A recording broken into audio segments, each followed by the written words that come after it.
Hello again, I am Blunty. On the review block today, the Alienware Alpha R2, or the revision 2 of the Alienware Alpha. The one I've got here is the top end one. It has an i7 on board, mobile, not desktop, and we'll talk about that more in a minute, but also a GTX 960, not mobile, full desktop graphics card thing. So plenty of power in a very, very small and tidy little unit. But yeah, as far as living room friendly gaming PCs / media centers and stuff go, this is one of the lovelier options I've come across, and it has one more trick up its sleeve to get you serious gaming if that's what you need.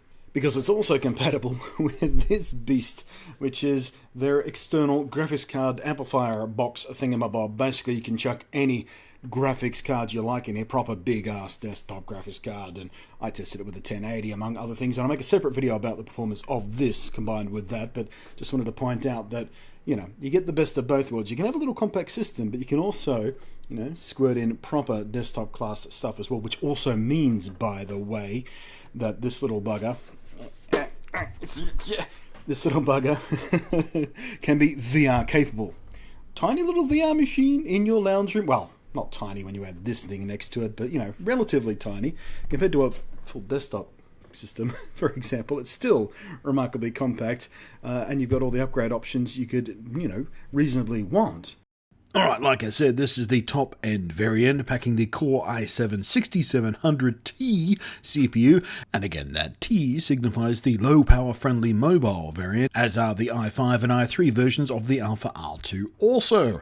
The i5 and i7 flavors both feature an integrated but desktop class NVIDIA GeForce GTX 960 GPU with a full fat 4GB of GDDR5 VRAM, and the baby i3 sacrifices that for an AMD R9 M470X with just 2GB of video RAM. The i7 version I am testing also came with a healthy 16GB of RAM and a 256GB SSD system drive. And you'll be pleased to know that even with the already diminutive size, you've still got DIY upgrade options. They've scraped out just enough room for a second 2.5-inch hard drive of your choice. Throw in another zippy SSD if you like, or just snatch up a big fat capacity mechanical drive for mass game storage.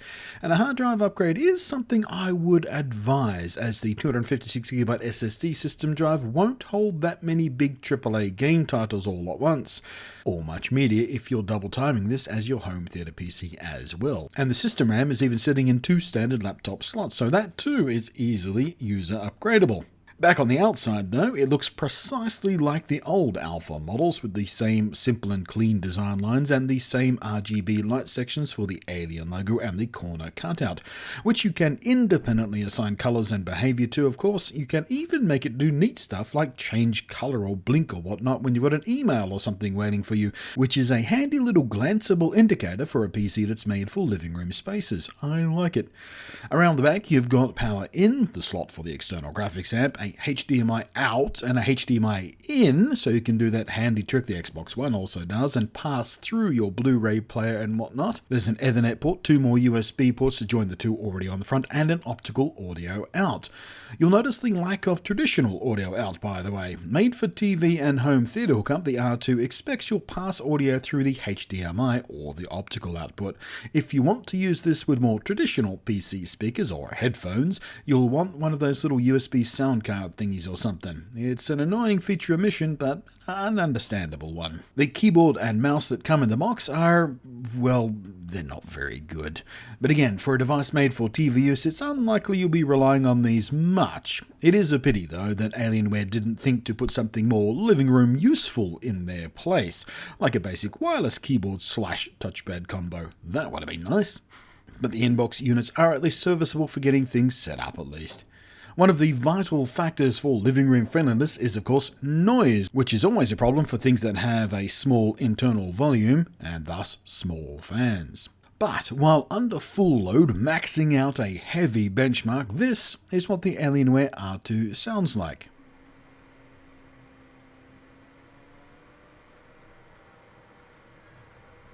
And if you're thinking it sounds very much like a gaming laptop under full max load, well, that'd make sense because the fan design employed is more or less identical to what you'll find in many gaming laptops. Now, to be honest with you, it is an unpleasant, slightly whiny noise when you listen to it. Thankfully, though, it's actually reasonably quiet in context. Remember, unlike a laptop, you're much less likely to be sitting right next to this thing as it whirs up, and as a TV-connected device, not only are you further away from it, but the sound of the game or movie you're playing will also be more effectively masked by the sounds coming out of your home theater system or TV speakers. Now then, form, function and fans tackled, let's see what this thing does to a couple of big boy games. The combo of a GTX 960 and a Skylake processor, even the Model T low power ones, is no shock at this point. And as you'd hope, it actually does a damn fine job at pushing around 1080p games with the pretties turned up. Rise of the Tomb Raider, for example, at the GeForce Experience recommended custom settings, a mix of high and mediums, and the pretty stuff like soft shadows and depth of field and screen space reflections all turned on. Basically, it overalls at just over 54 FPS, never diving below 34 at the very lowest, and maxing out at about 93 frames per second. Doom, with things turned up, perhaps one notch higher than I should have, still swims along at around 45 FPS in busy gameplay. Now, these tests were actually done just before the Vulkan patch landed, so with that, you'd squeeze out even a few more frames per second. Under Firestrike, it throws in above 6100, just where you'd expect a 960 to land, and GPU temperature topped out at a warm, but well below limits, 74 degrees Celsius. The Heaven benchmark spat out a predictable result too, just under 40 FPS on average, and just above 40 for the Valley benchmark. Again, nothing too surprising here, everything fell right within expectations for a 4GB GTX 960 free of CPU bottlenecking. And I'll show you what happens with the external graphics app in its own video. But as a standalone unit, the Alienware Alpha R2 is a pretty nice little beastie for gaming. So while some folk will forever make the you should just build your own gaming PC, blah blah blah, even if you do manage better value on your parts list, you won't get a unit this tidy, and let's not forget, not everyone wants to build their own PC. Some people just want to buy something off the shelf that they can plug in and use. And the Alienware Alpha R2 is very good at precisely what it tries to be, a friendly gaming and media PC that still lets users upgrade a couple of essential components with standard off-the-shelf parts.